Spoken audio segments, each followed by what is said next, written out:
কোহিনূর আক্তার, একটি নাম, একটি জীবন।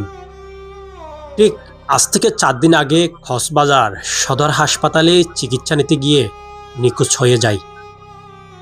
ঠিক তখনই কক্সবাজারের সকল মিডিয়ায় নিউজ হয়েছিল, পরকীয়া আসক্ত হয়ে প্রবাসীর স্ত্রী কোহিনূর পালিয়ে যায়।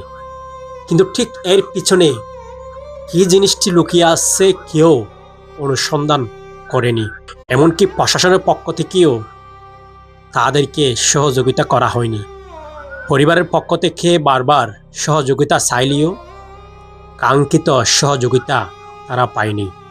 যে মেয়েটি নিয়ে ৪ দিন আগেও পরকীয়ার আসক্ত দেওয়া হয়েছিল, ঠিক সে কোহিনূর ৪ দিন পর আজকে কক্সবাজার সদর হাসপাতালে লিফট ঘর থেকে তার মৃতদেহ উদ্ধার করে।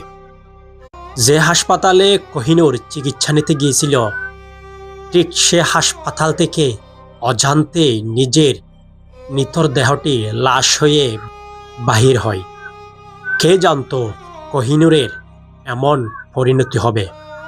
এমন দুর্ঘটনা কক্সবাজার সদর হাসপাতাল কোনোদিন এড়াতে পারবে? এটা কি হত্যাকাণ্ড নাকি দুর্ঘটনা? কেমনটা মনে করেন আপনারা? তবে আমরা বারবার একটাই কথা বলে আসি, যেই সিসিটিভি ফুটেজ আজকে প্রকাশ করা হয়েছে, সেই সিসিটিভি ফুটেজ আজ থেকে ৪ দিন আগে কক্সবাজার হাসপাতালে কর্তৃপক্ষ কেন যাচাই করে নাই?